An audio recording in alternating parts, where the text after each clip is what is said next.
Hello, ladies and gentlemen. Welcome to another stream where we are working on Xibalba. We're going to be working on the Embra Cyt tech map some more, and I'll even introduce some of the latest additions. But before we do anything too crazy regarding that, my order of business will be to fetch the latest contents from whatever Vik has been up to recently, and just start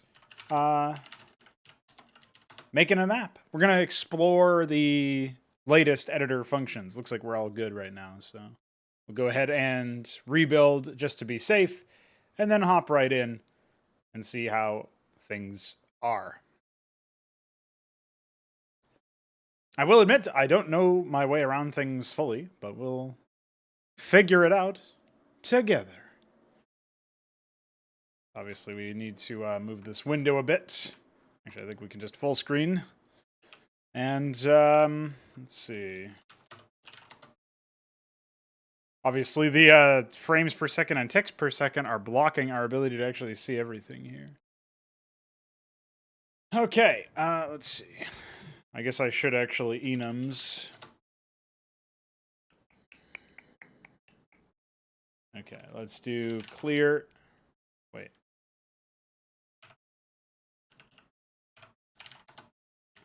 Clear map.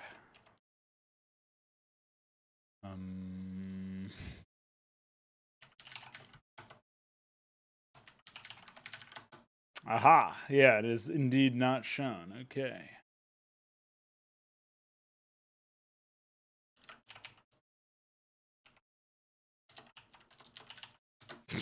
I'm glad that was a thing. Okay, let's go to tile. We're having some pretty hilarious scaling issues with the text. That definitely needs to be addressed at some point. So let's make ourselves sand map. We'll start with sand. I wonder, you said, Vik, there was some way that I could increase this with, I guess shift allows me in increments of 2, 5, and then normally it's 5. Is there a way to go lower, less than that? I guess that's probably fine.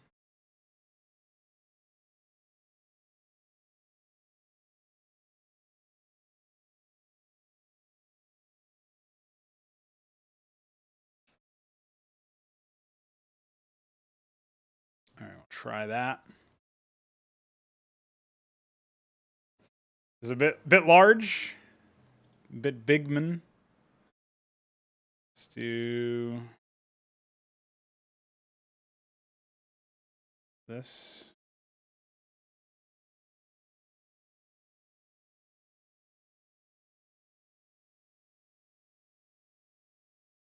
And then G fill, or no, F fill. Aye.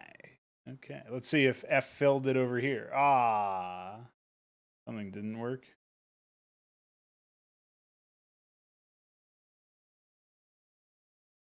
I don't know if that was fill or if that was something else.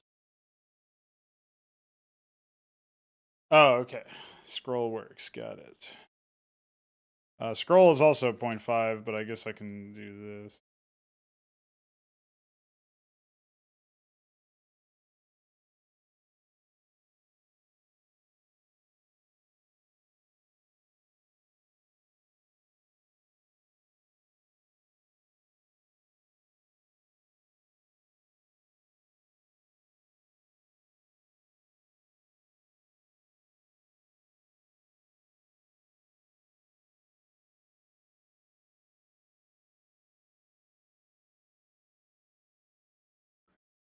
All right. Yeah, I definitely wish I could rearrange this to be smaller while still being usable. That's my first immediate issue, I think. But, you know. Oops, that's not what I wanted.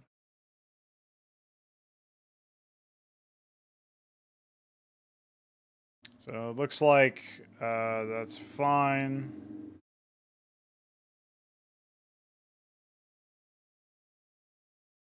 I mean, Realistically speaking, I would never begin with something like this. Instead, I would go for some cliffs. But we don't actually have any cliffs. I guess we have this, but it doesn't work, right?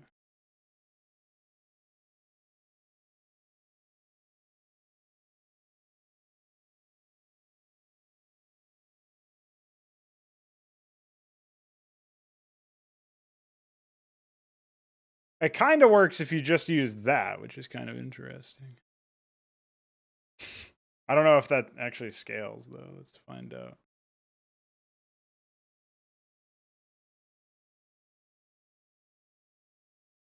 Oh, it does scale-ish.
That's interesting.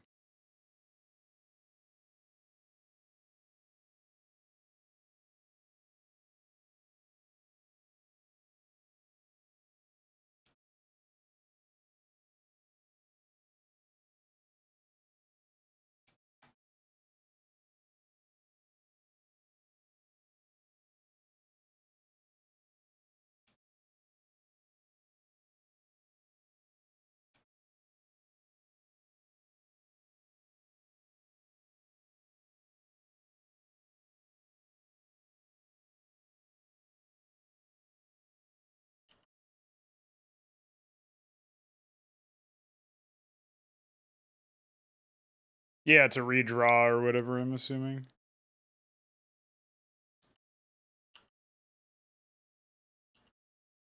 Ah, I effed instead of doing what I actually intended to do, and it just erased everything. That's where that undo functionality would come in handy. Yeah, I think the biggest issue right now is that I don't actually have a good good space for this UI. We need to find a way to like bunker it somewhere, like dock it.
I thought you said that you fixed the part where it like re-renders the whole thing or sorts the whole thing anytime you paint in the layer.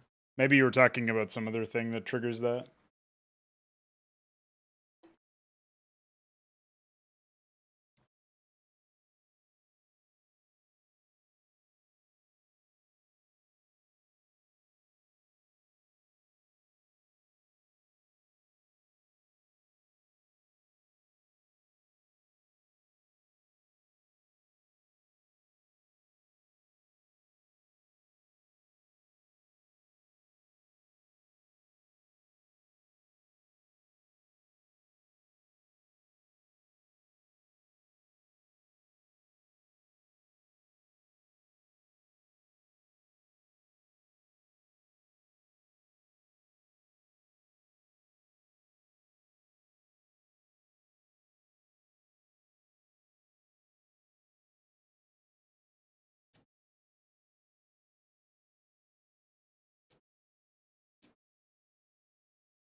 Again, some way to toggle off the red outline would be really useful instead of having to switch to some other thing to figure it out.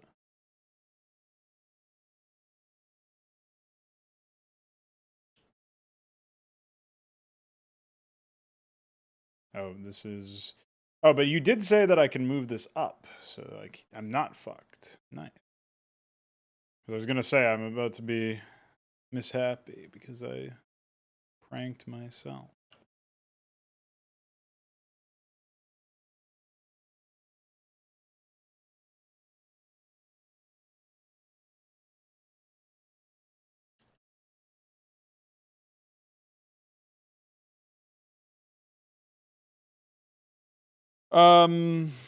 Well, I guess it should be configurable, but I would probably make the most use out of a toggle.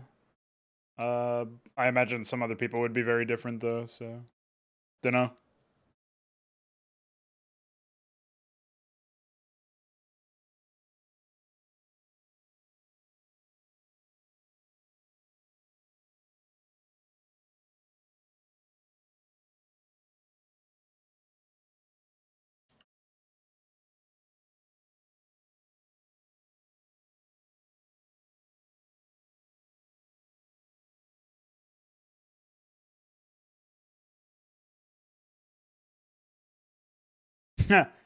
That's an issue I didn't think about. So reducing the alpha of a texture obviously makes it blend with the base texture a bit more, but it doesn't work out so well when you've got multiple textures. So I'm actually gonna have to get the same sort of effect. I'm gonna need to... I can't scroll anymore for some reason. I think I was alted or something. Yeah, okay. To brighten up the tiles a bit, I'm just gonna have to use the value key instead.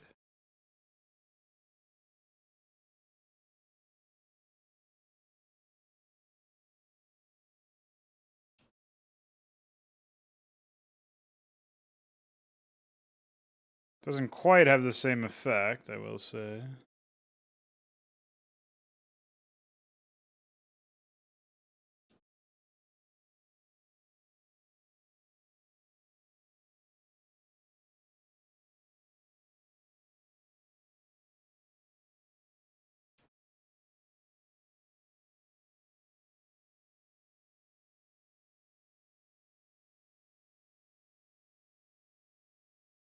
Yeah, it's a bit hard to get this one to fit. I think we'll just leave it as is and I'll tweak it later on.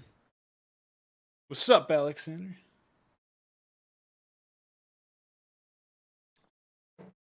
Yeah, I remember. Well, for one, it's right here, but for another, I also remember you telling me that you implemented the insertion thing.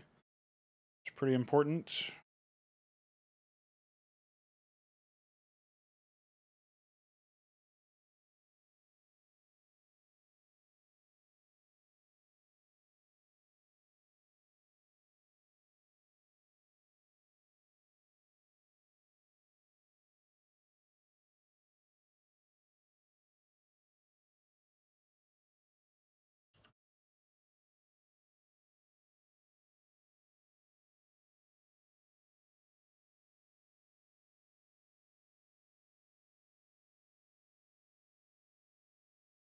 Neither do you, actually.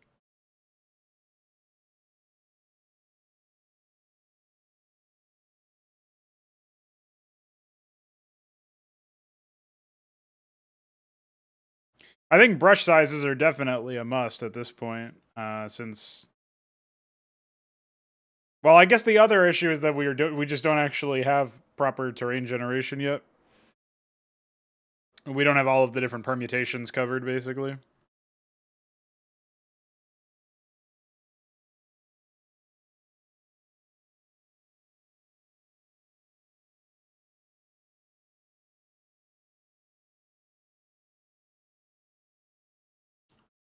The fill thing is really nice, though. I'll give you that much.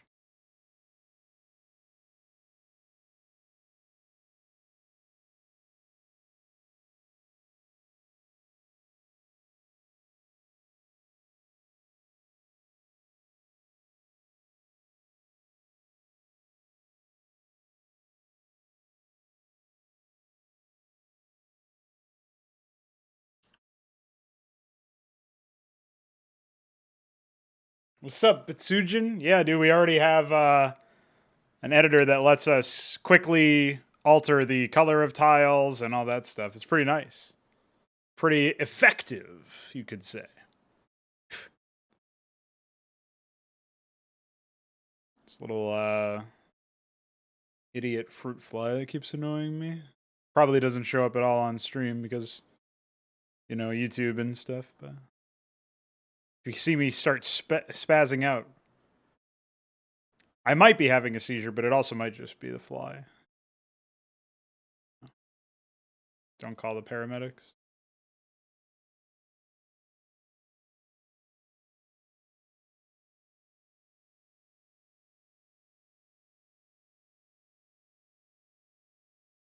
Doing my best estimate here as to what needs to be done.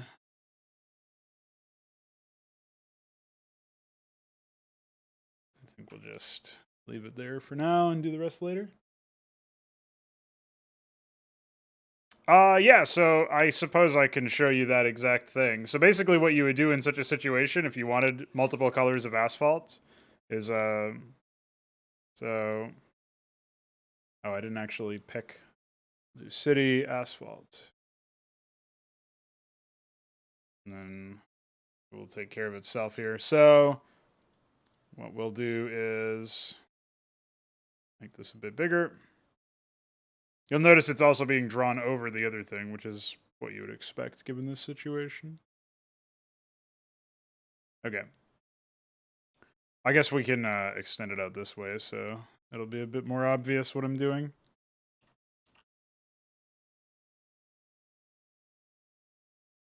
There you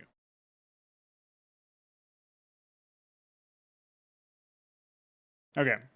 So now we've got two separate layers. And in this one, I can just modify the hue. I can make the road lines blue if I want to, or teal or whatever, which is just how the hue saturation works on this.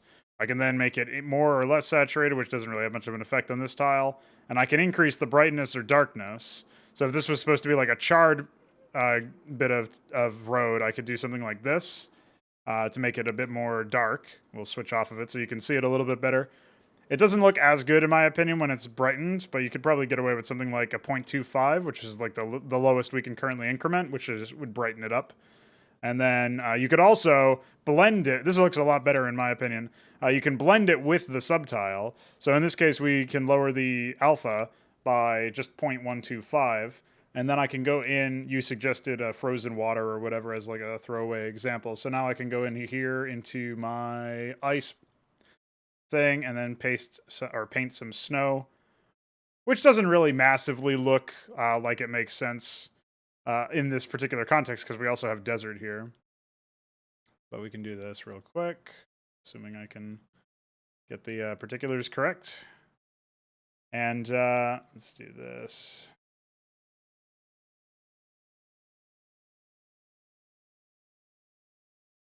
Where's my error? There it is. So now we've got some snow. We click off that. So you can see the color of the layer here has turned a little bit whiter instead of just being yellow. And that's because the tile beneath it is obviously snow instead of sand. So none of the realm asks about the tile size. We haven't decided exactly what the render size will be like, but the idea that I had and the thing I'm going to try to Veek has some hesitance towards this, I think mostly from a standpoint of performance, but I think it would be a lot better. We already have more flexibility than Brood War in this sense, where if you had, for example, I'll make like a separate layer for this.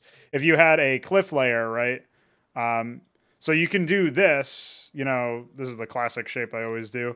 You can do something like this for the purpose of putting a cliff down, and then if you wanted to do something where you in Brood War, under normal circumstances, you can paste this differently if you want to. But in normal circumstances, when you're painting isometrically, you have to adhere to this two grid thing. So like you see where these pixels are, these red boxes are, this also has to line up with an edge from the raised jungle. But as you can see here, I didn't actually do that. I put it off center unintentionally in this case, but just by coincidence. I happened to do this.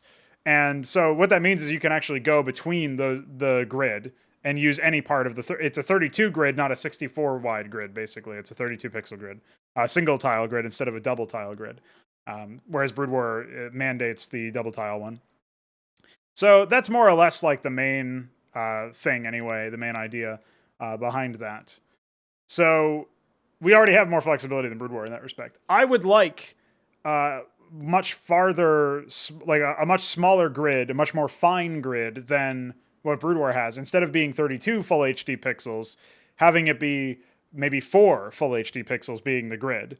That would allow you to align a lot of different terrain to a lot of different degrees. It would theoretically maybe make it a bit more difficult to make more unified shapes if you actually wanted, for example, like a space station to adhere to 32 grid spacing as an example. Some element of it therein. But I assume you would be able to actually set your own personal grid on a map. So maybe the default would even default the map grid to 32, but if you could configure that as a mapper, or maybe configure a specific tile to adhere to specific grids, that would probably be the most individual control. That would make a lot of sense in my mind anyway. It's not exactly per pixel control, but it's pretty close, and in the grand scheme of things, it will still give us a lot more flexibility. We'll see if we can implement it in a performant way. That has yet to be determined. I'm pretty sure we can, though. I'm pretty sure it's a possibility. And Betsujin asks if the asphalt layers can be next to each other. Indeed, they can. If you squint a little bit, you should be able to see that this one is on top.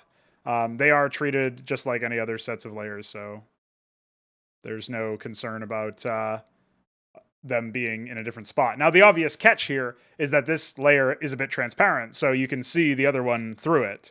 But, you know, that's something that we'll have to figure out a little bit later on. That's why I said, like, the alpha solves some of the issues of, like, lightening something up. But realistically speaking, it's not the most notable one, I guess.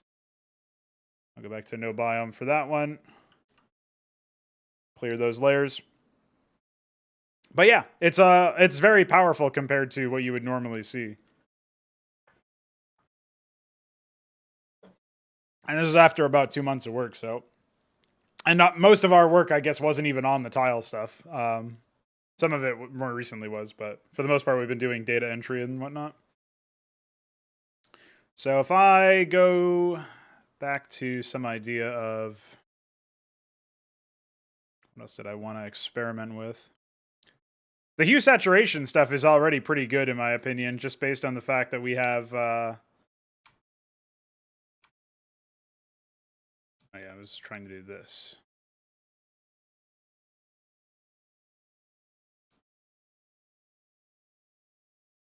I just think based on the fact that we have access to quick recolorings in cases where we might want them, I think works out pretty well, all things told. It might actually be ideal to have like a very light amount of opacity on every tile, now that I think about it. Just so that you get at least every tile that's meant to be more organic. So that you get a little bit of texture bleeding, or color bleeding, I guess you could say. That would make it feel just a little bit more like it's part of whatever tiles are beneath it. I don't know if that is true for all organic types, but it makes sense to me and when I'm thinking about it now. I think plating was accurately done, so we could do some of this if we wanted to. Let me just move this one down. And we'll set some up right over here.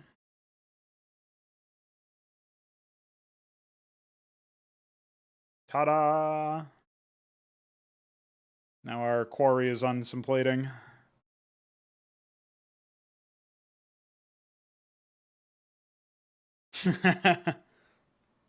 Yeah, some quick turning.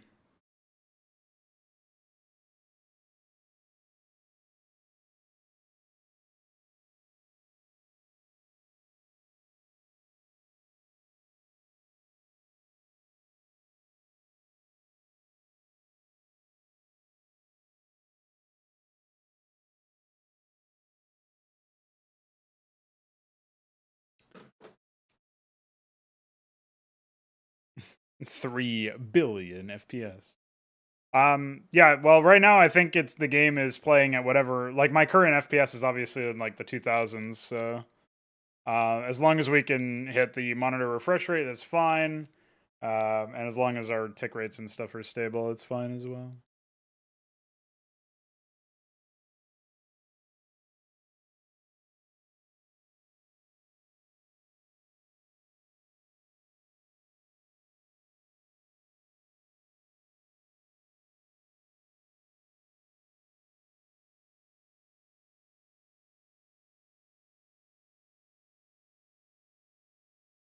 What's up, Luciferius?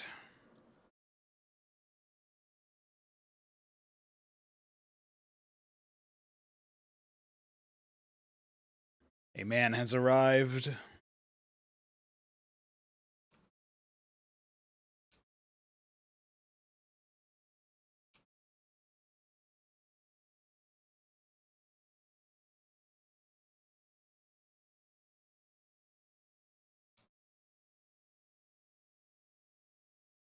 Yeah, the tinting and stuff is pretty powerful, I think.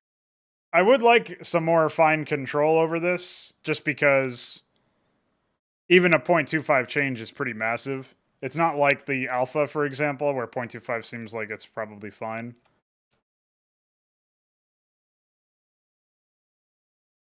I guess I could theoretically, like, combat the alpha change with a saturation change.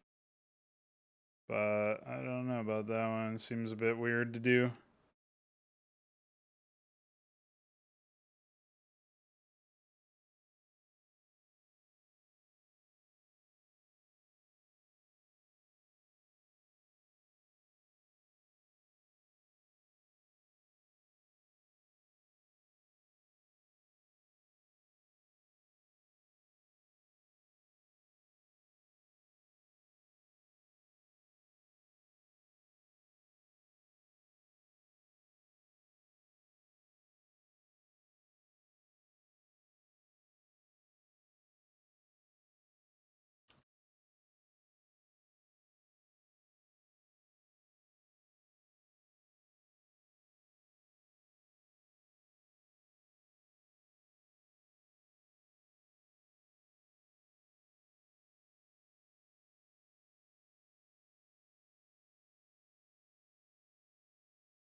I don't think the quarry actually trains anything, which is fine.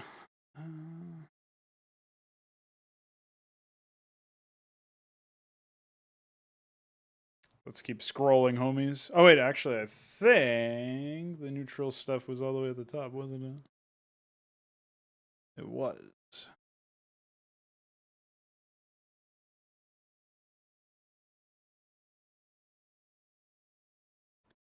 Hey, these aren't magmite hypervials. And we'll put some N's here to harvest our resources. The N race.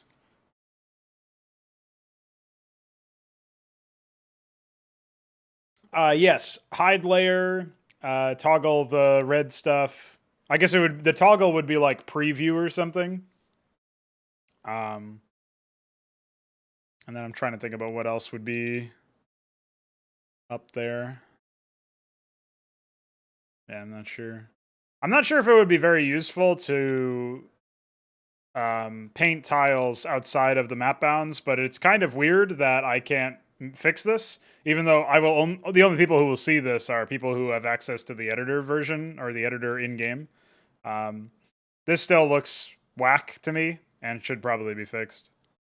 I guess it will just be fixed but when we actually have inner corners of this kind of blend implemented in the editor, but that I can't make it all, a straight and narrow path the whole way through is a bit weird, I think. And I guess also that's not even necessarily true. You might actually be able to see to the map bounds in the middle of a cutscene or something. Like before, maybe camera bounds wouldn't include. Wouldn't I don't think camera bounds would be respected in cutscene mode.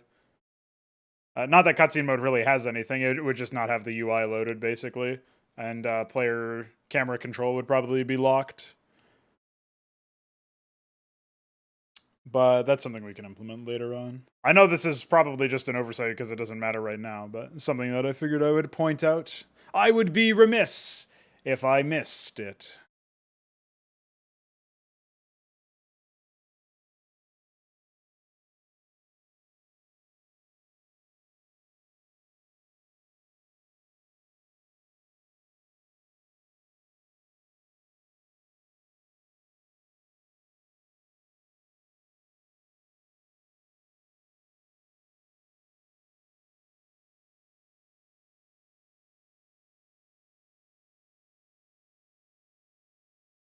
All right, well, I think I'll probably say I'm quite happy with the fill command for sure.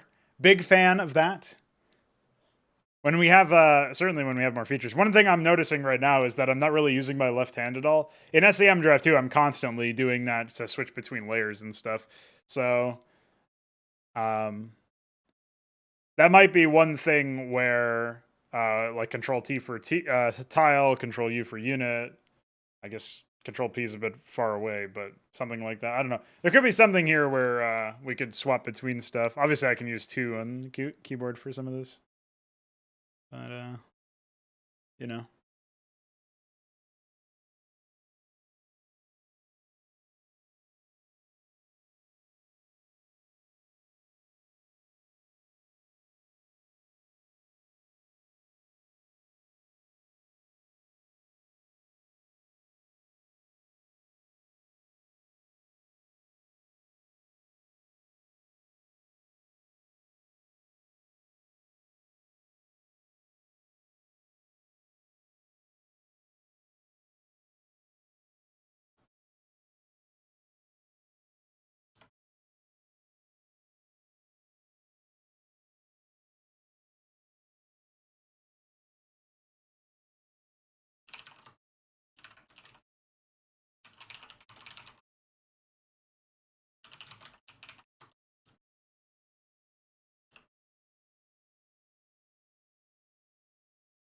Oh yeah, for sure. The FPS will have tons of single player stuff associated with it. I think my game froze because of the salamander weapon hit, maybe. Or maybe it was the Huracan attack. Either way, I'm owned. At least I saved my map beforehand.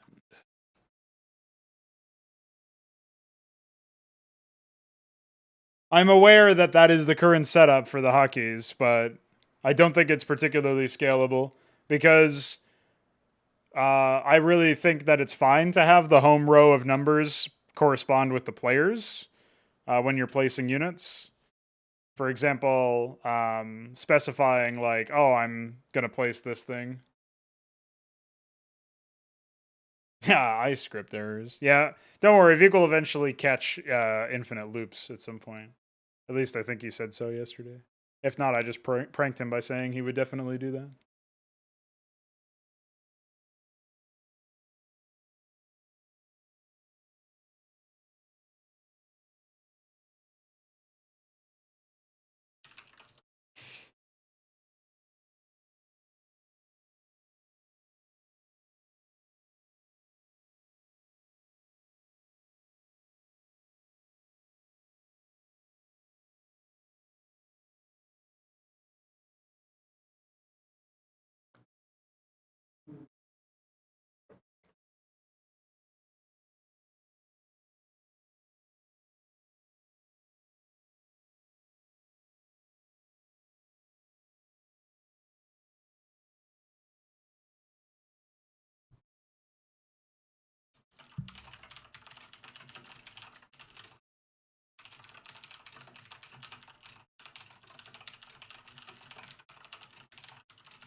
Oh, I can't actually do that on ripcord.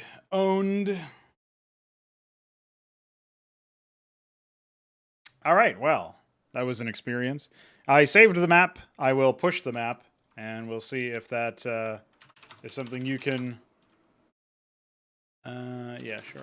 Commit, update enums, start desert test map, git push.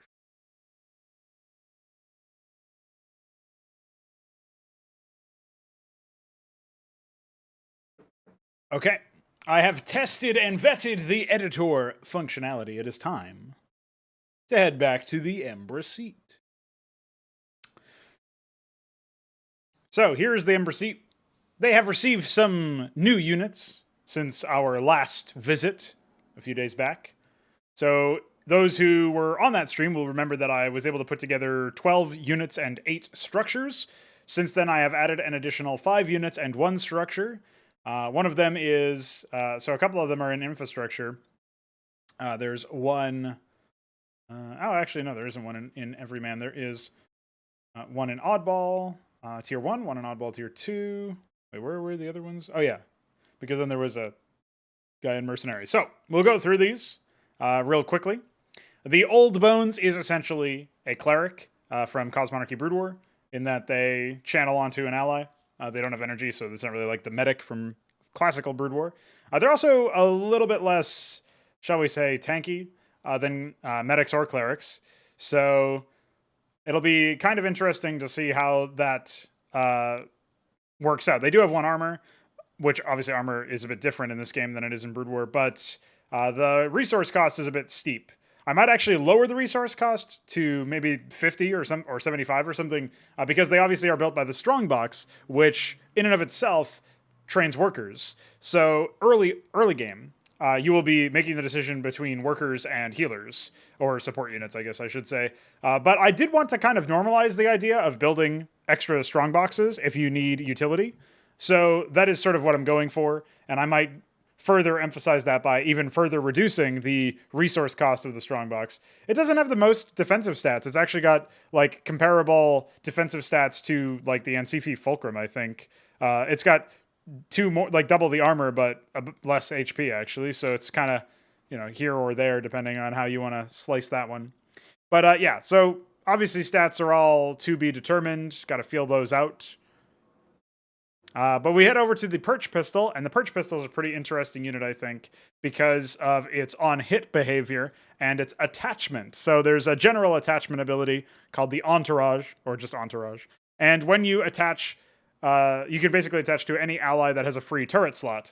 I still haven't figured out the formula for turret slots, but I think it'll be something like the floor of the unit's weight divided by 2 or something like that.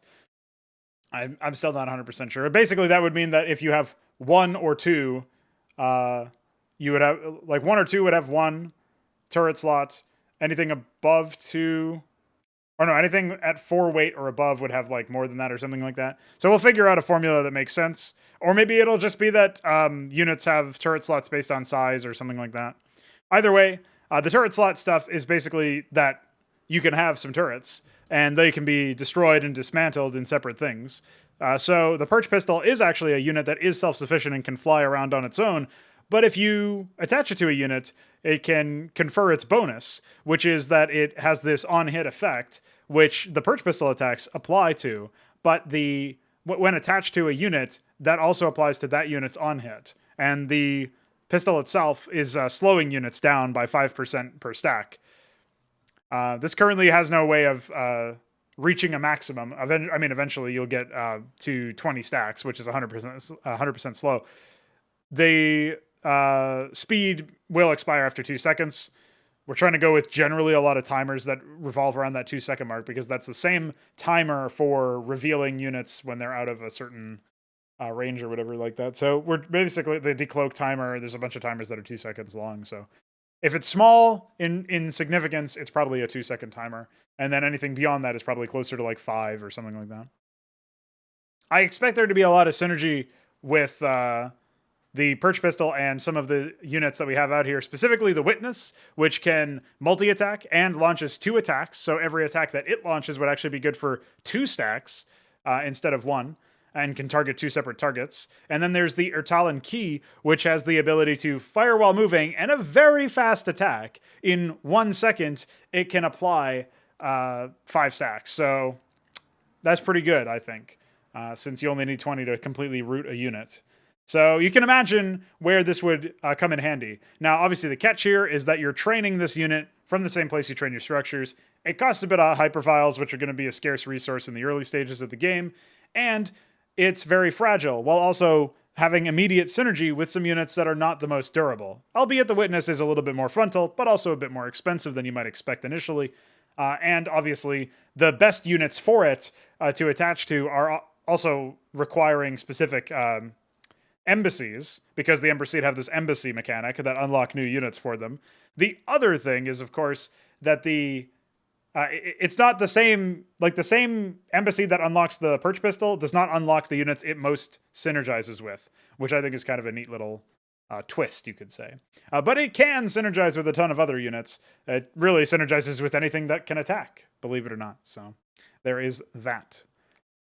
I'll quickly show off some of the other ones. We do indeed have the Highway. You might recognize this guy, not just because of his icon, but also because of his weapon name and his passive. This is the Blackjack applied to Cosmonarchy, applied to Xibalba, and the unit here still has the Wear and Tear. Now, this passive damage can go up to 50% instead of 33%. I feel like that would be an easier thing to intuit, and if I have to make its base stats a bit faster, a bit better in general as a result of this change, then I think that's probably fine. That way, you're actually further rewarded for keeping this unit fully healed. And again, the Old Bones heals anything, not just organic units. So you can bring them along with your mech backline as well. So, and then there is the Comedian. Now, the Comedian is, I like this unit because it's basically an infantry version of the Pazuzu in some respects. The Pazuzu in the Terran army for Cosmonarchy Brood War applied something called Deconstruction. And this unit applies at a single stack to any unit it attacks, which is then consumed on that unit's next attack, dealing 50% of the damage dealt by the unit back to itself. So essentially, if I've got a unit that has a weapon damage of 20, and it's got a stack of the Laughing Mirror on it, when it attacks next, it will deal 10 damage to itself. Obviously, it still will factor in with armor and armor pen and stuff, so if it has a lot of armor, then it will reduce that damage. But you can kind of see where this unit would be useful. Critically, the Pazuzu mechanic was actually an infinitely stacking bonus, and it was also... I mean, this is also permanent in the sense that it doesn't expire. It's not a timed buff or timed debuff, but you can only have one of them on one unit. So you can choose to simply not attack with that unit or try to heal the unit or whatever while it's being attacked. And it's a little bit less permanent because this is a tier 2 unit, not an endgame tech unit. So I wanted it to play around with the same kind of concept of self-destruction, of deconstruction, but... do so in a way that was a little bit more forgiving in the early stages of the game, a little bit less dominant. Still, I think, quite thematic in that respect. And then we have the Dateron. So the Dateron is a Dacier unit from the Makrolon, the Makrol Das. So this Regency have, occasionally they get these turncoats. Obviously, the Dacier being lower hominids, if they're able to escape the mental thrall of a Makrolon, they can find their way throughout the cosmos, theoretically. So the Embra Cyt are able to sometimes lure some of these guys in with promises of like food and stuff, basically, because they're animals at the end of the day. In many respects, they have some consciousness. They're kind of like early. I would say their intelligence rivals that of like the Neanderthal. You know what I mean? Or it's like maybe humans before they've discovered language. You know what I mean? So you kind of get the idea from them that they are very much about their brute strength. So these guys will basically be your front line in the early stages of the game should you decide to go for it. They have the pretty good melee damage. It does have a reasonable cooldown, and it has a bit of AoE. So they basically just smash. And then they also get the increased movement speed based on missing life passive, which means the more they take damage, the faster they will actually start closing the distance, which will encourage people to obviously focus fire them, which means they can tank for whoever else you might have be deploying at any given time. So all in all, you've got a wide variety of different combat roles fulfilled by the tier 1 and as well the tier 2, the second tier for Embra Cyt. I'm pretty happy with how the everything here is shaping up in general. And I think as well, I think at this point, we actually have a decent number of units. I don't actually know what it compares to for the Psychora. We might have actually already gone beyond what the Psychora had, which I wasn't expecting, because obviously the Psychora took a little bit longer in that sense. But we have, 1, 4, 8 in tier 1, 2, 4, 7 in tier 2. So yeah, I think we actually do have more units. That's crazy. Who'd thunk it?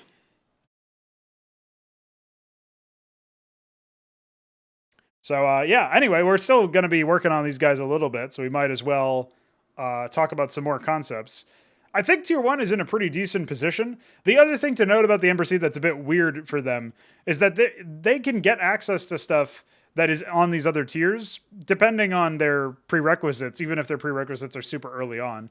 So, for example, the embassies, they can unlock certain units. Like, for example, the Irtalan Key is unlocked by the Escosi Embassy, and the Escosi Embassy is listed as tier 2, not because it is actually unlocked by a tier 2 tech structure or something, but actually because it's just priced at a tier 2 price point.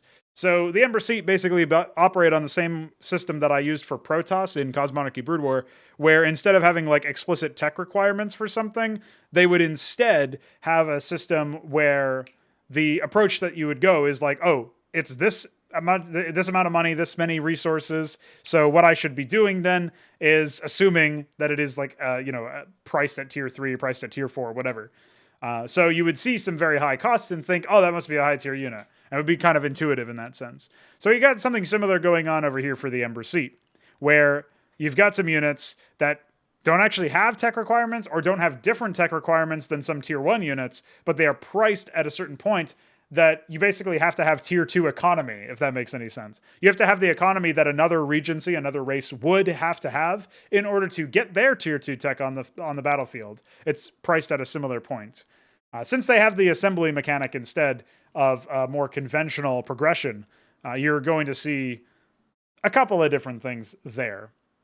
And the embassies are going to unlock all of the everyman and oddball units, as well as the infrastructure units, with mercenaries basically just requiring different production facilities, which in turn require the representatives. So that's probably the extent of their buildings. They obviously are going to have some supportive structures, some defensive structures, and you'll see a couple of different, I would say a wide variety probably of stuff there. So yeah. I think so far it's definitely coming along, and I can already sort of imagine how they would approach the early game. I was thinking about this myself, and I think the most sensible approach that it makes for the early stages of the game is that you probably want to throw down at least one beggar's bar in the early game, because they're so cheap. It's 75 Magmite. It's super cheap. You probably want to do that. You can save for a pattern pod instead, because it doesn't require any hypervials, but the agency does. So I would imagine if you were rushing to mercenaries, you would probably want 1 or 2 beggar's bars on the way while you wait for your hypervials to get over. And the other thing is that you need the hypervials not just for the agency. You don't actually need it for any of the tier 1 units. You do need it for the disgrace, albeit only a little bit. But the point I was about to make was that basically you will need hypervials for just about every single one of these embassies. The only exception is the Reeton Embassy, which coincidentally unlocks a bunch of stuff in the Everyman category.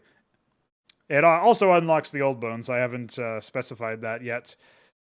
But you would basically drop one of these for the infantry specialists, if you will. The lowly, early game units. So you can already see where, if you were trying to do something in the early game, you're probably going, a couple beggar's bars, an agency, and a Reeton Embassy, and you'll be good to go for the opening maybe 5-7 minutes as you try to expand and then contest some upstart stuff or whatever.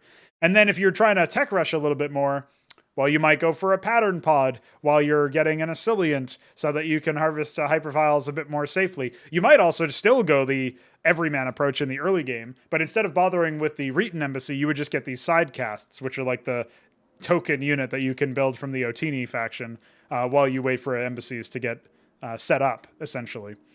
And then you would have obviously you'd have like the Riliar and Perilli. These two are like the more tech-oriented ones. You could obviously jump to Escozi, which are kind of like more competent, more powerful Retons in a sense, where they are very frontline focused, but they also have like a lot of vehicles instead of infantry, so still some differences. There's basically a whole host of different potential openers for the Embra Cyt already, which is quite promising, I would say.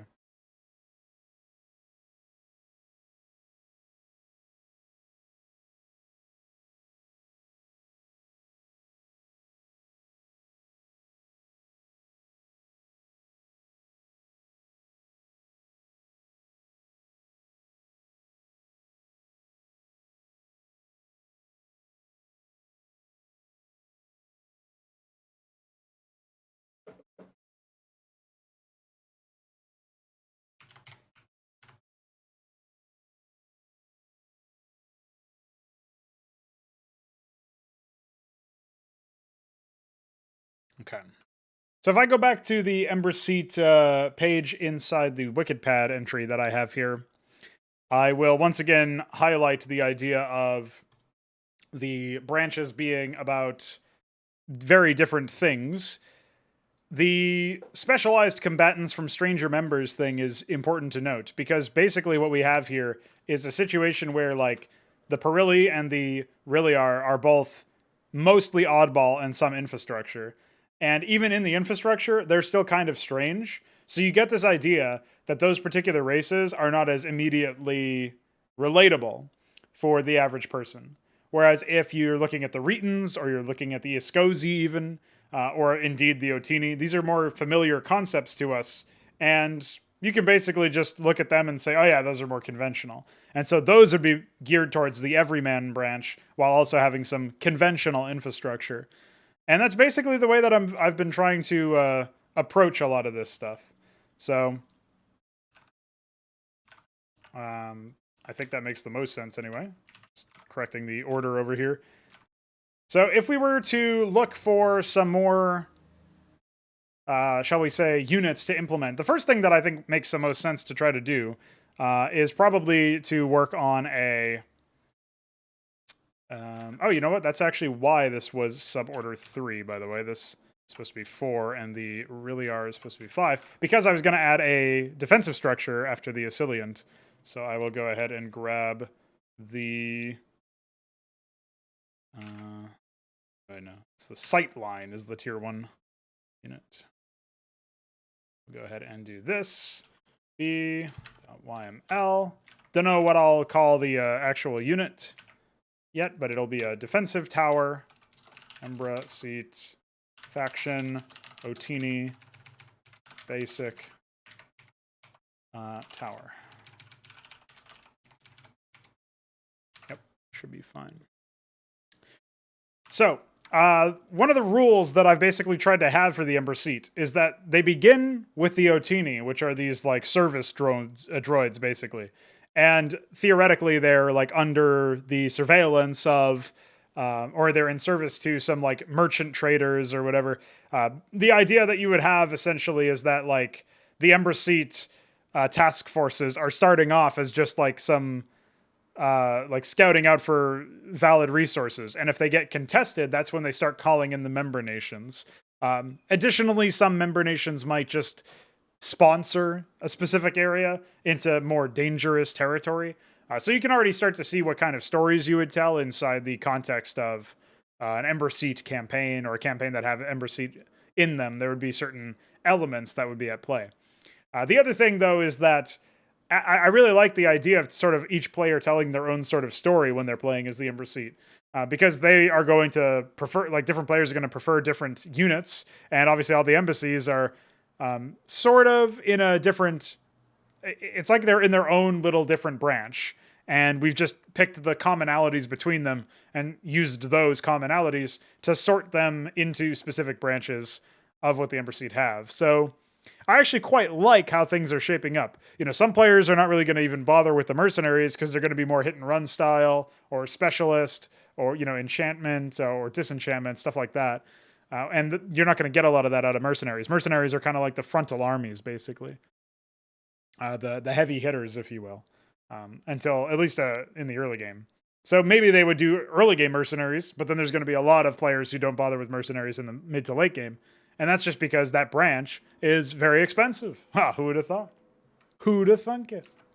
So that would be like one example anyway of how you can have players that do completely different things that tell a very different tale about how the Embra Cyt attempted to claim victory in a specific skirmish or mission or whatever. And I think that's pretty cool as a very localized situation anyway. So we can also jump into here and grab these worker entries and say it's created by those.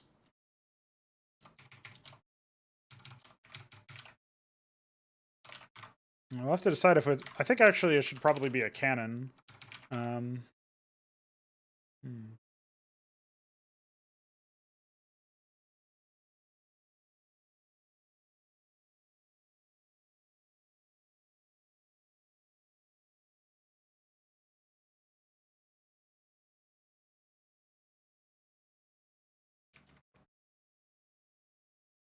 Yeah, the more I think about it, I think the more it makes sense to spend a bit of time trying to address how we're going to handle the buildings. Because, my thinking was that you would have a lot of production facilities throughout these different branches. But then I obviously came to the idea that we would, instead of having like one production facility per member race, you would just have like shared facilities, right?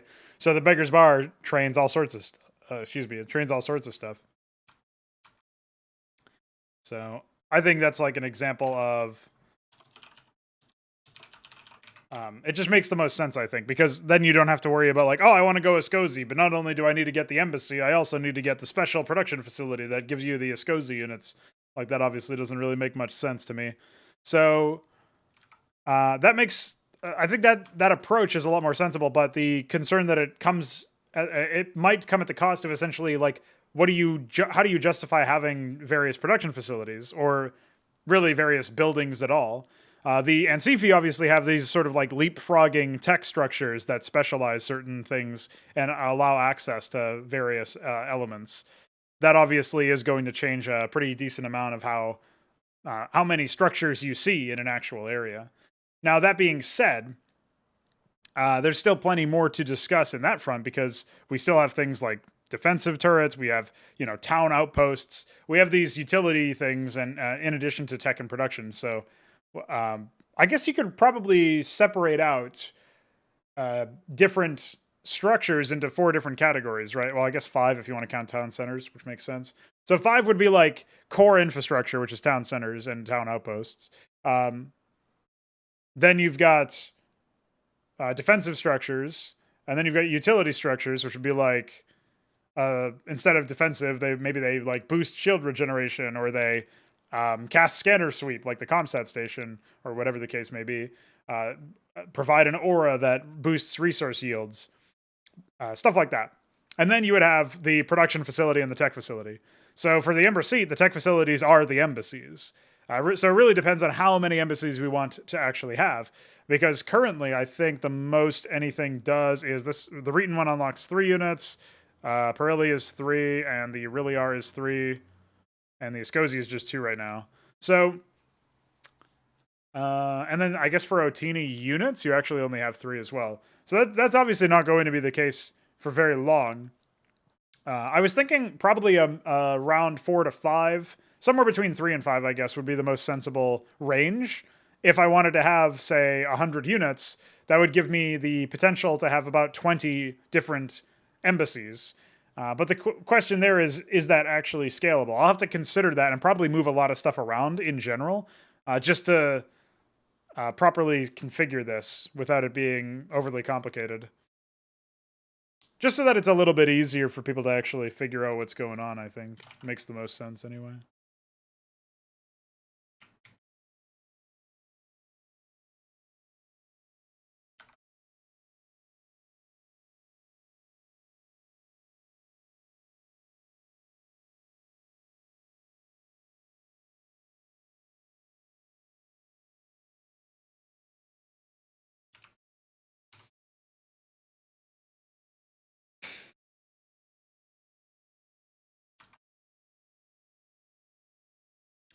Yeah, that's the other tough part, is figuring out a name for this thing. I think I had a couple frames. Oh yeah, I had a specific one stored for this exact thing. So, and this one I think will actually be a beam then.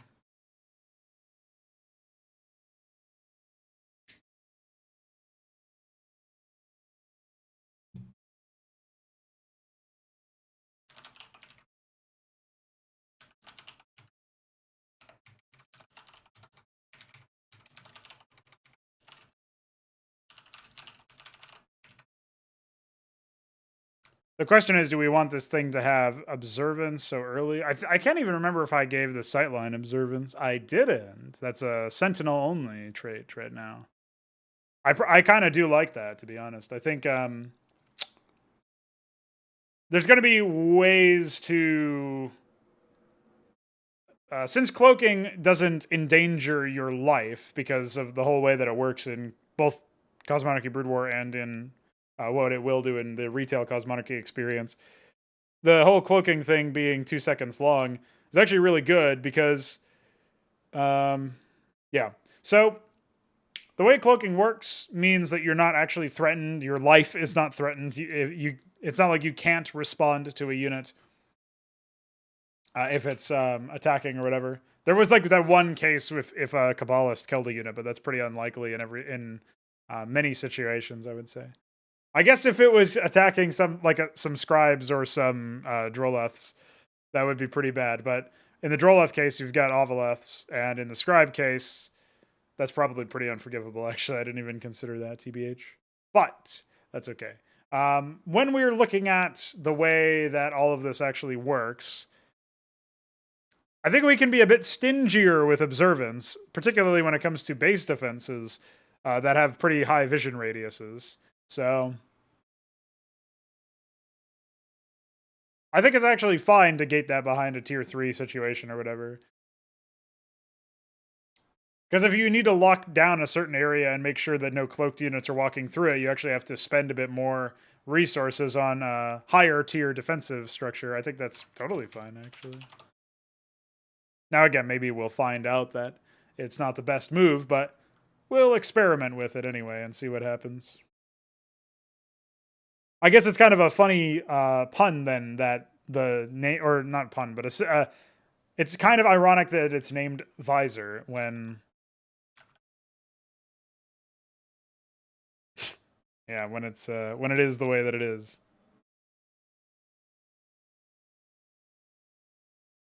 All right, let's grab this. Visor, beam.yml.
Motorcycle parade, SMH. I have saved you from that.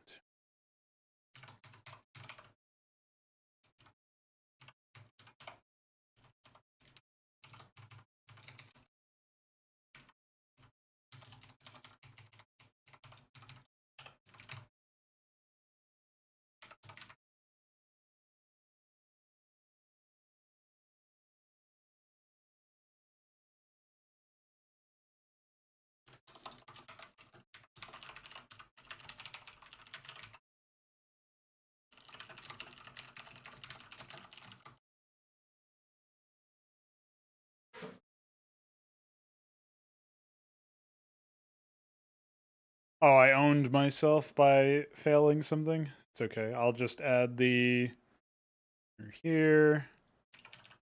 Add the visor into the timepiece and to the Araketh.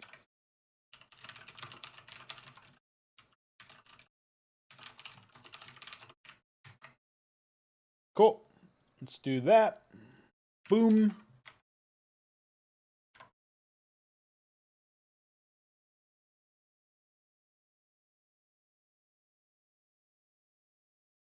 All right, there we go. And now we fixed the order here, as well as the fact that noting the fact that the old bones is indeed unlocked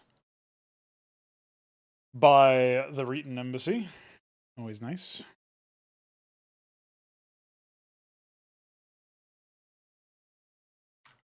Oh, I didn't even touch the stats. I just realized. I think we'll probably actually make this like super vulnerable. But then like be able to be moved around really easily.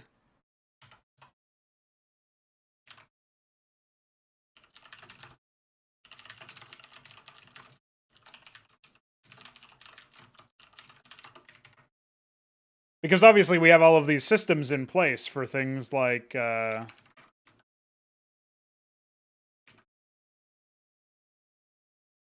we have all these things in place for so many different aspects of the game to be more entertaining. So things like being able to carry around a platform that has towers on it that can attack is that'll just be a normal characteristic, basically.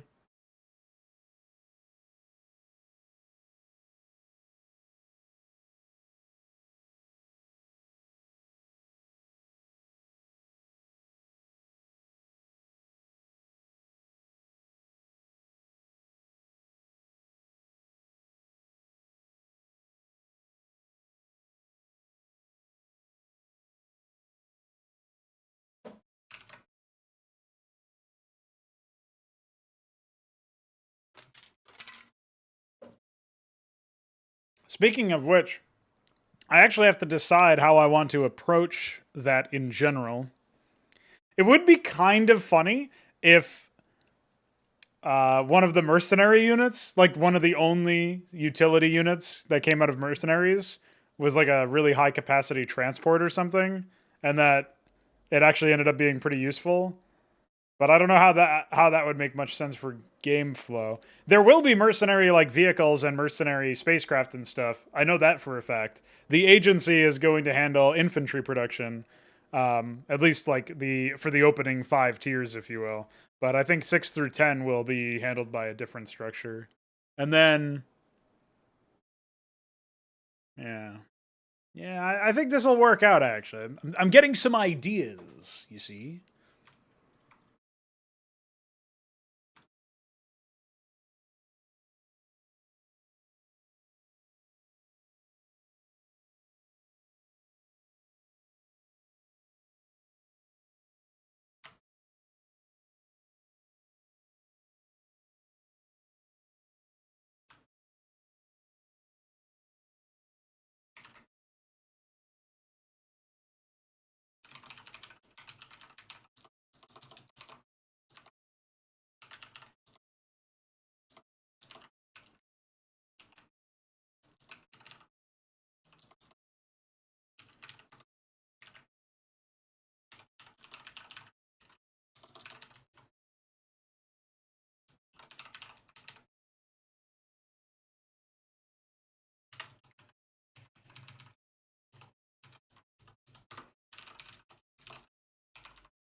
Oops, that's what I meant to do.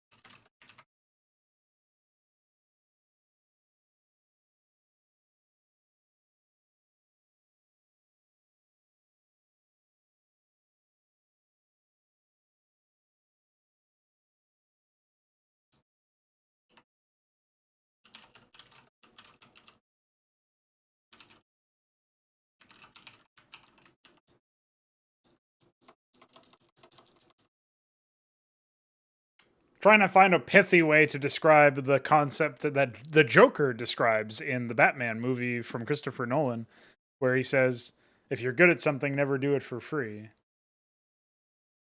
Because these guys are basically going to be fairly powerful stuff, have powerful technology, but also be quite expensive.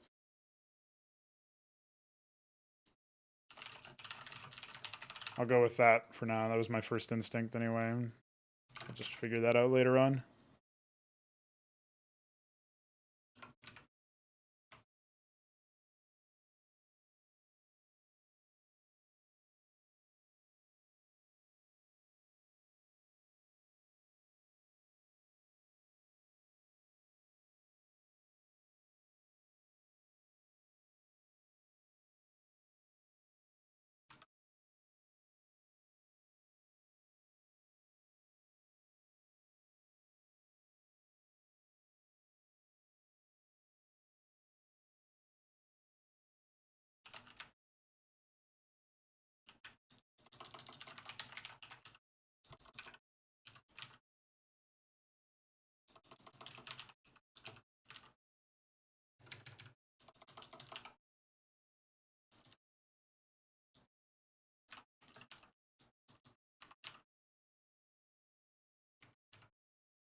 Just play with some concepts, I guess.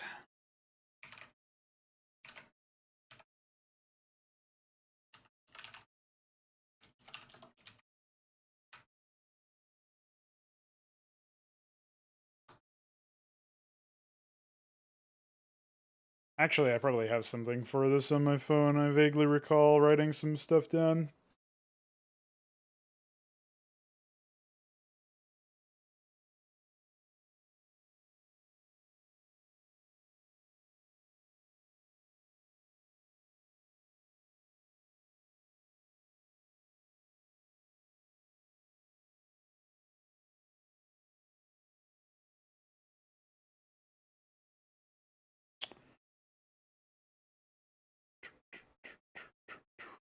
I really should just bite the bullet and start working on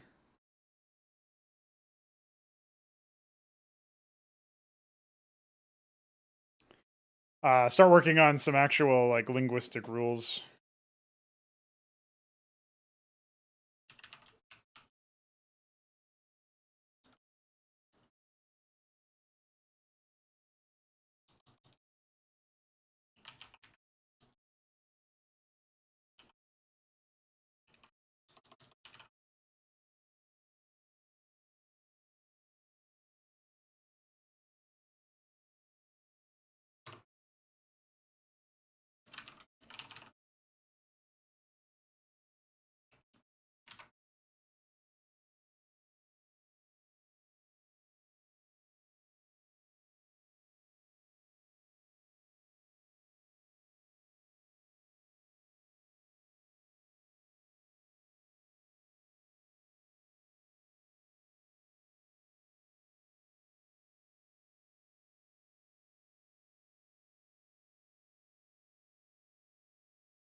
Trying to decide if this unit should be a man or just a dude in a vehicle or something. I was thinking it would be infantry, but it's kind of tough to say, isn't it?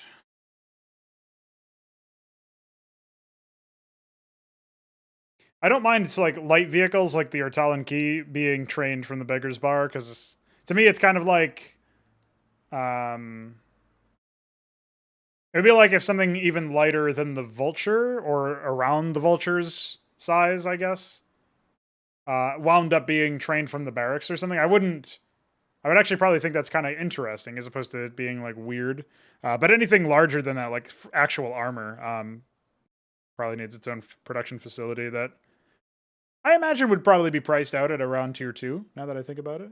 So I might even move the Talon Key there, depending on the situation that I find myself in, once we get a little bit deeper into this tech tree. I do suppose, though, at this point, that we probably only need 1 or 2 more units before we're good to go, to move on to another regency and do the same sort of treatment where we do a couple of units, you know, flesh out tiers 1 and 2 to some degree, and then find our way to greener pastures. So let's finish this unit up. I'll take a quick break to use the bathroom after that, and then maybe we'll do some like campaign planning or something. Be a nice change of pace from doing this, which I already did some earlier today.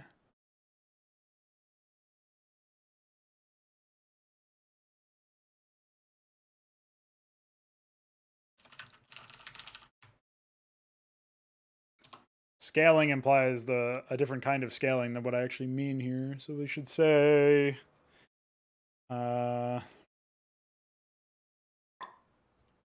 spelunking is a bit goofy of a term too.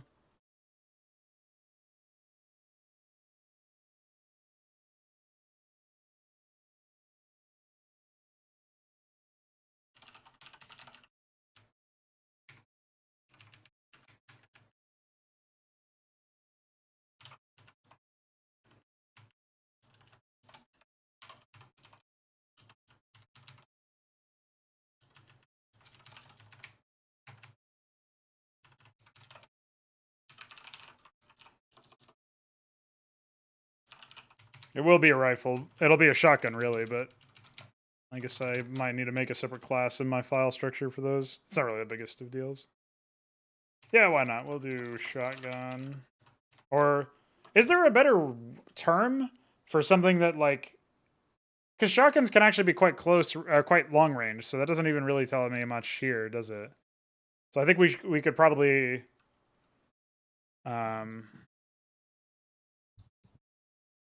I think I'll just call it a blaster. We'll go with that.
I think I'm using the wrong form of proceeds.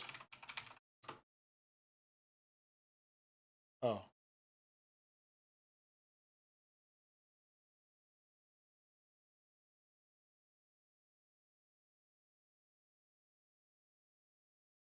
Wait, am I?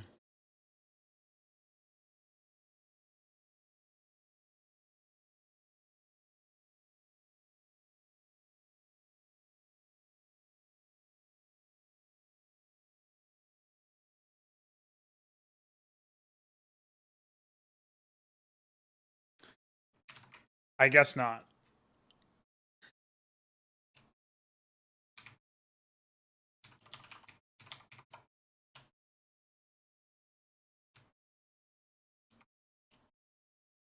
English is confusing. Maybe it's always proceed then. Yeah, it might be actually. It might be like succeed, proceed, succeed. Maybe. Yeah, because that's kind of confusing though. Because then precede is. Yeah, English, baby, English.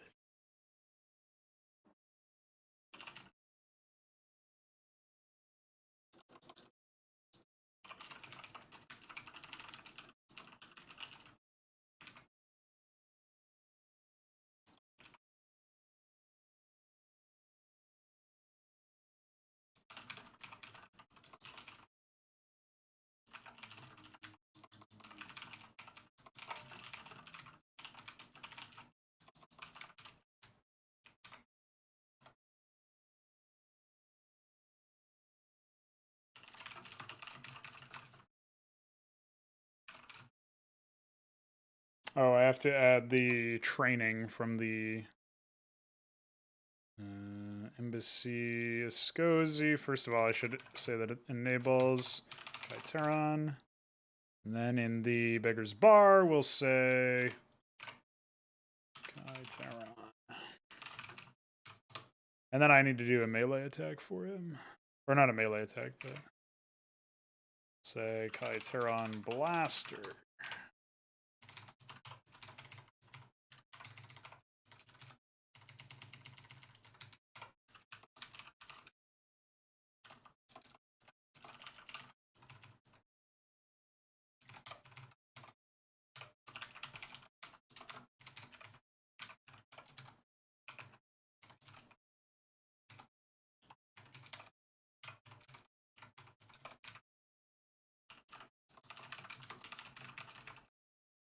Don't know about damage 1, but I like it. We'll try it. Add Kyteron. This also technically adds the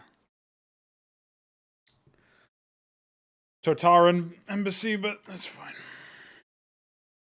Suppose I should actually pick. I was going to pick a specific graphic for it, or an icon for it, but I forgot to go looking for that icon, so.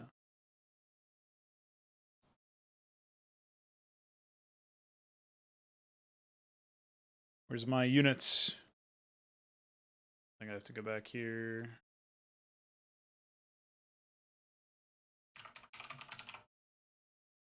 $201. There you go. Now you know.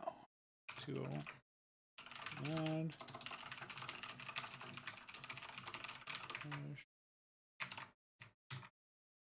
cool.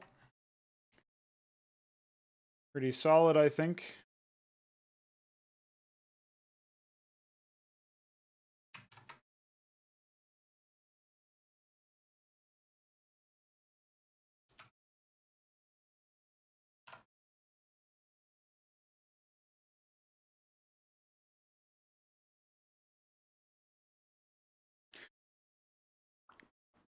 Ah, the Kyteron doesn't have a correct icon. What a goofball I am.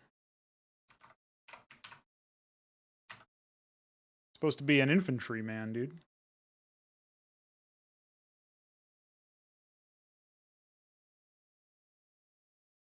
I wonder what graphic I could possibly use. I guess I could probably use... Yeah, 145, I guess. I don't know.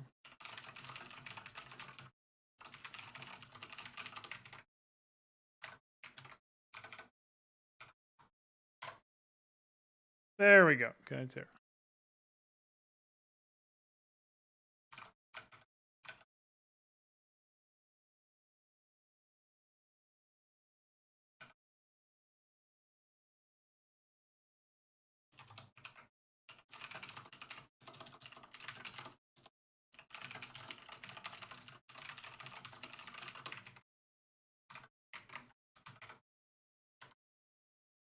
All right.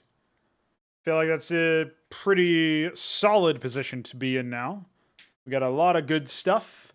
I shall return momentarily and we will look at these tutorial plannings and stuff. I'll talk a little bit about my process for those and my plans going forward. Stay tuned, homies. I shall return.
All right, homies, we're back and better than ever because I got some water.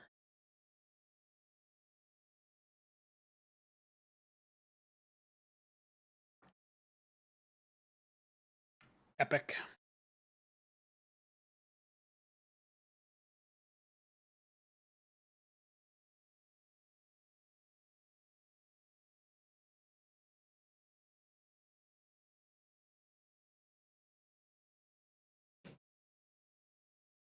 Okay, so we were going to take a look at some of these tutorial concepts, just to walk over them. I do this sometimes from time to time. I like to go through something that's being essentially updated over time and treat it like a living document, read it sometimes out loud. I won't do that this time around because I'm streaming it, but I'll go through it and take a look and think about like, okay, what do I actually think about this stuff? And see if there's anything that I would like to change as a result of the reread. So you can kind of get the idea that there's just there's a process to this whole thing. I'm actually still figuring it out, to be honest. So, but we'll talk about the first tutorial since that's the first one that we got. This text has been here a while. If you've been following this page, you already read it. You actually probably already read this as well. But in the interest of just keeping things pretty sparse as we go through this again, this is basically the introduction to the concept of playing an RTS. And as a result, it's targeted at very low skill players, you could say. Or I would say low familiarity players. You will still be expected to have some speed. So if you've never used a mouse and keyboard before, or not, that's a very facetious way of saying it. But if you don't use the mouse and keyboard often, it will take some adaptation. You will probably lose this map at least once. If you're just not very familiar with RTS games, you should be able to do some stuff, particularly if you play a little defensively. And there will be some dialogue that sort of accomplishes something like that, where if we go into the tutorials section, here it is, I can actually drop some dialogue ideas in here, where we can do something like, so we'll say script exchanges is apparently how I was phrasing it earlier. So we would do something like scene, we'll just say like general dialogue. So then there would be something like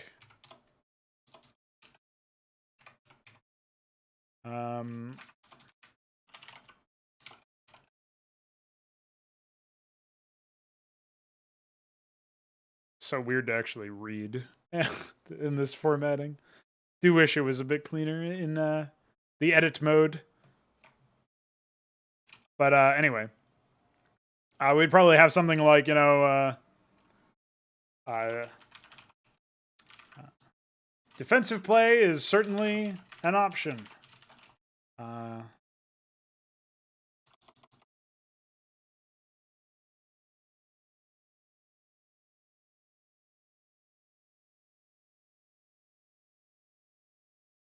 I would imagine the line would be something like, you know, how you win doesn't matter. It's more that you won in the first place or something like that.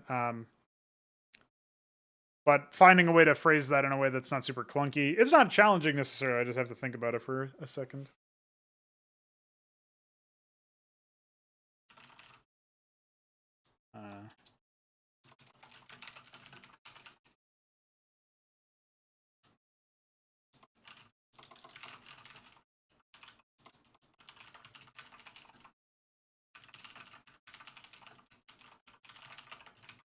We'll throw that in there because that'll illustrate the idea to me. But something like that, basically, there'd be a line that says, you know, it's all right if you know, this guy's going to be super aggro, so play defensively. Find a way to catch him off guard. You know, stuff like that I think would be fine.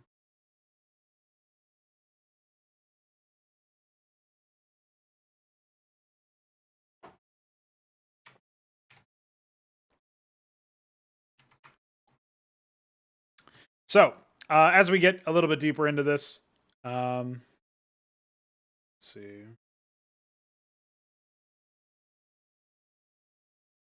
It's a lot easier for me to visualize the kind of gameplay that you'll be having as the Embra Cyt now that we actually have their tech map in some state of affairs for the opening tiers. So that's actually pretty cool. You could say I'm a fan. A fan of that. What is kind of ridiculous is that we have this plan to have upstarts work in such a way where we can basically use them. We can use them as like a way to test out new factions that are coming, new regencies that are on the way, and I think that's I don't know, something about that is just really interesting to me. It's just you get the opportunity to you get the opportunity to do a lot of different things there, I think. And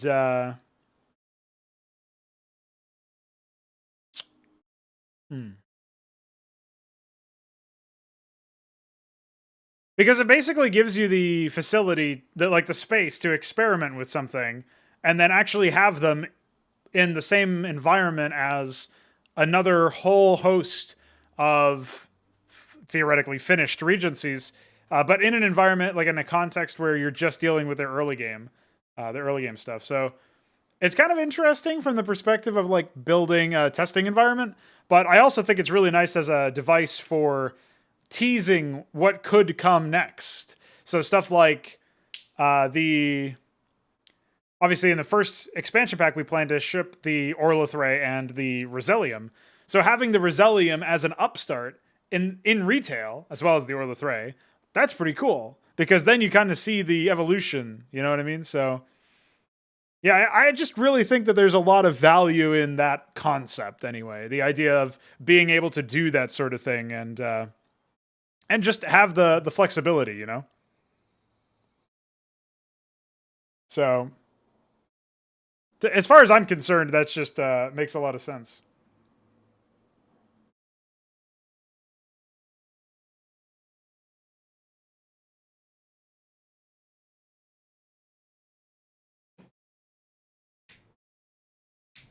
Anyway, we'll see how that goes, where that goes.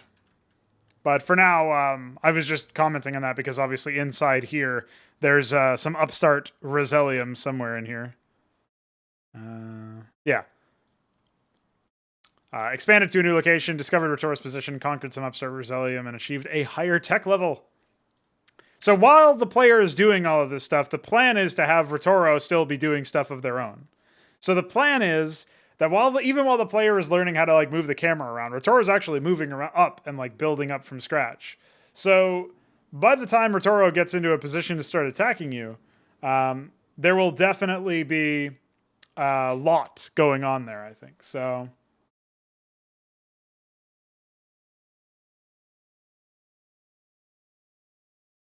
yeah, I don't know.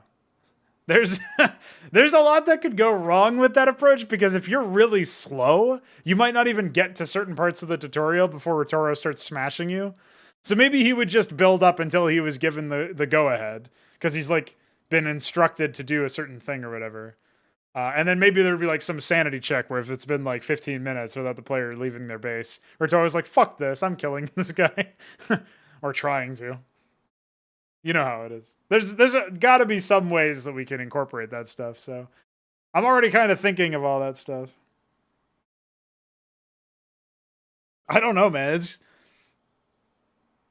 It's kind of interesting to think about all the different kinds of stories and missions that we'll be able to generate in the context of putting together like just these tutorials. Like just writing the plans for the first couple missions of the Antikythera tutorial, which we'll get to in a moment, I think is really cool because it's made me think about like the kinds of stories I want to tell, the biomes, the environments that I want to tell them in. Like I talk about this all the time when I'm talking about unit design, where in my head I have to be in a very different headspace to imagine a unit whole cloth with no visual aid, and then I have to like the ideas that I can have when I have something in front of me, be it an art asset or whatever. That's completely different because I already have something to base my thing off of. It would be like if I know I'm going to make a map in Brood War, I'm already thinking about limiting my scope to certain biomes that are already there in the game. I'm not thinking what biome would be really cool to tell the story in and reinforce some of the themes and stuff. In which case, for the Embra Cyt tutorial, you'll be on a planet full of scrap and junk. Like, it's basically a junk world. So, I really like that as an idea. I guess if anybody's seen the third Thor movie, apparently they have a planet made of trash. I imagine I could probably look at that for some inspiration. So it's stuff like that that could be pretty interesting anyway.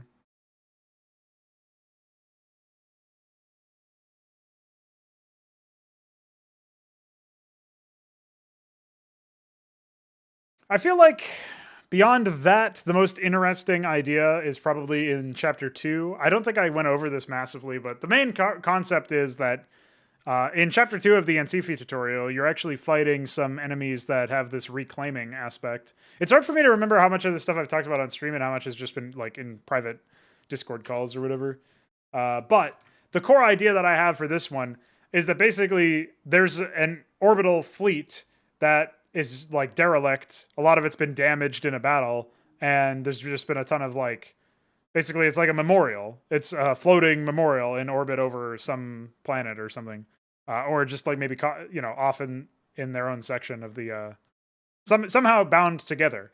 And that's actually the setting for a mission where you've got some maintenance platforms that probably help hold them together and stuff.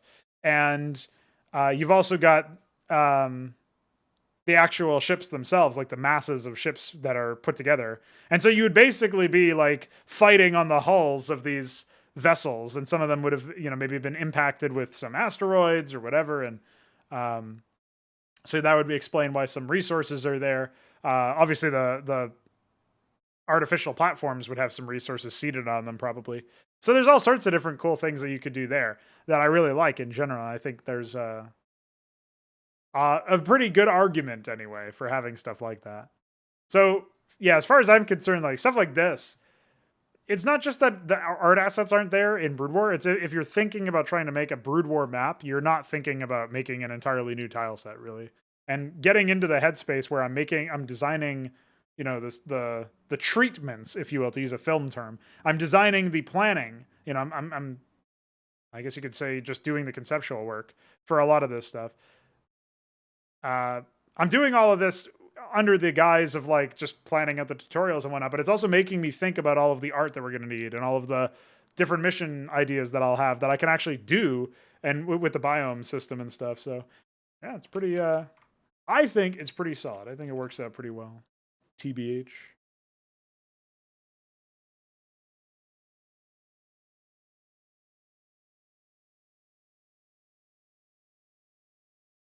The one mission I haven't done any planning on, as far as this thing goes, is the 4th mission, but I do know what's going to happen, and I know what's going to happen in all of them.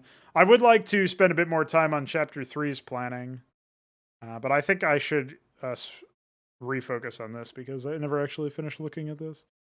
I'm not sure if there's anything else that actually needs to be developed here, though. The Rosellium recycle unit is, I guess instead of scrappers, actually calling it the recycle unit would be recycling.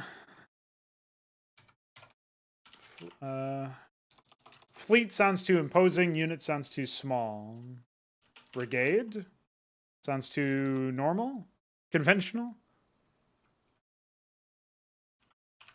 I guess we'll say swarm.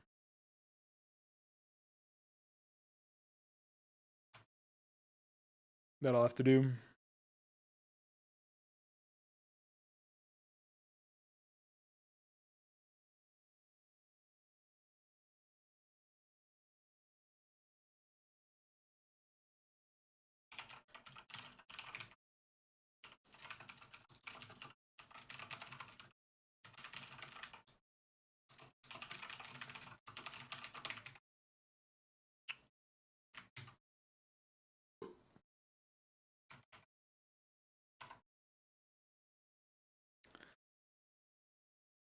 So when I was writing the plans for Chapter 2, specifically of the second Ancifi tutorial, or the second tutorial, the Ancifi one, I made this one a lot more verbose than even the first one, but that allowed me to figure out a sort of, not really formula yet, because I don't know if that's even really feasible, but basically the idea is that it allowed me to separate the briefing from the in-game intros phase, threat recognition.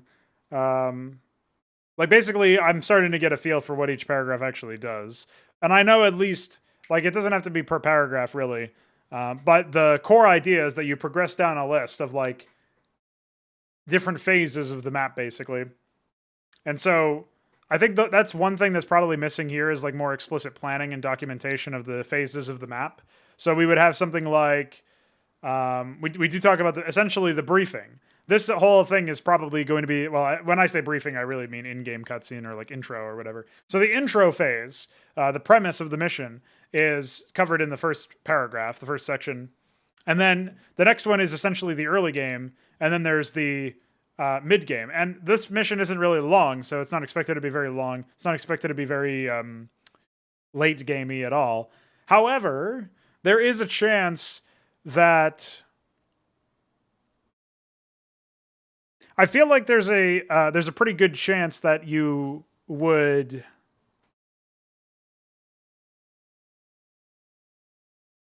maybe I should explain reasons why I would like the battlefield is naturally geared towards shorter game times. So I would have like a piece of text here that explains why like there's limited quantities of resources or limited numbers of valid expansions. I don't even know how I would phrase that in an immersion friendly way, but it would basically be something like, you know, with limited areas of interest for the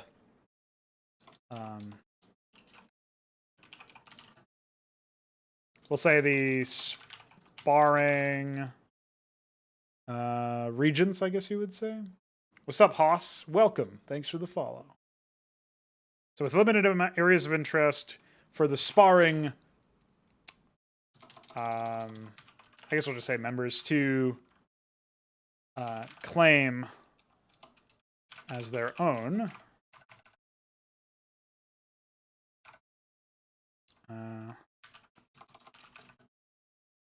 And a battlefield that has been very deliberately shaped to be claustrophobic. That might be too intensive a description, but I like the idea anyway, so maybe I'll come up with like just confined or something, you know, very deliberately shaped to be confining. So I guess we could say like the battle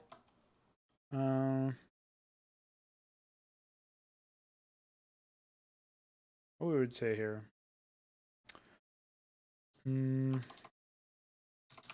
This training session isn't likely to last too long. I'll clean the sentence up later. It's not very immersion friendly, is it? But we'll say, let's see. We could say the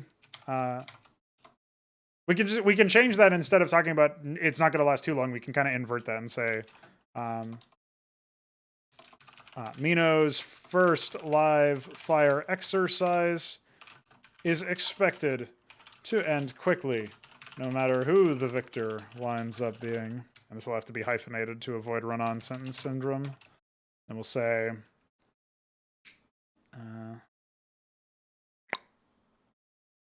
and live fire might also be a bit misleading, so we'll have to see how that pans out. We'll say with Ritoro's unrelenting aggression, keeping his contingent strapped for resources, the young trainee's opposition is at least shall we say, not unlikely, but is quite slow to ascend the tech tree. One of the many weaknesses in the Ascosi's, the Ascosi, shall we say the short-tempered Ascosi's battle plans.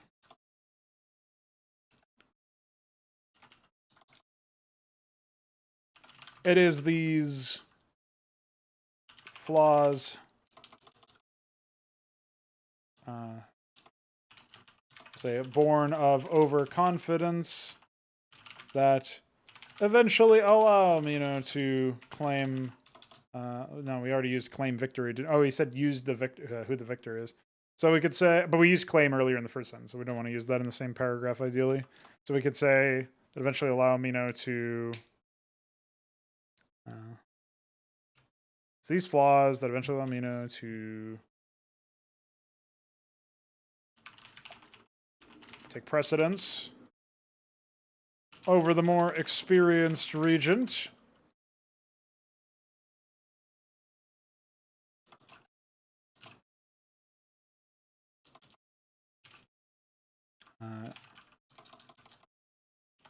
Better tempo on the battlefield turns to... we already used battlefield as well, but it's probably not that big of a deal because it's pretty generic of a word. Front lines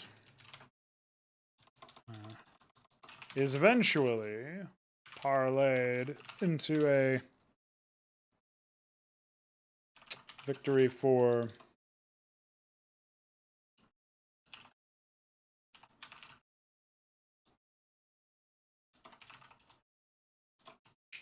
I guess we could say cadet.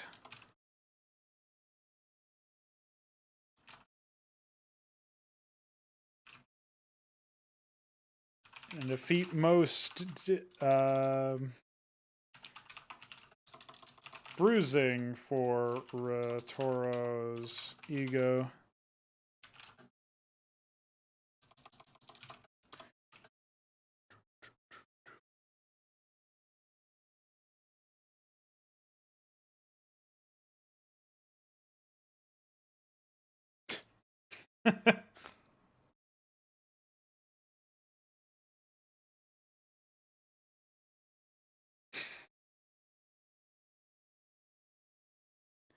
Thinking about ways to close this paragraph off because we can really only afford another sentence, I think. I would also like to kind of condense these two somehow.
I actually don't know if you would you spell it theater of war, or would it always be R-E?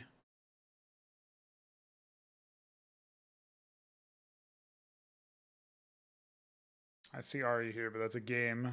So I guess it's probably just, it's not like a proper noun or whatever. Okay. Let's add this paragraph in, and I will probably tweak it later on, but we got it for now.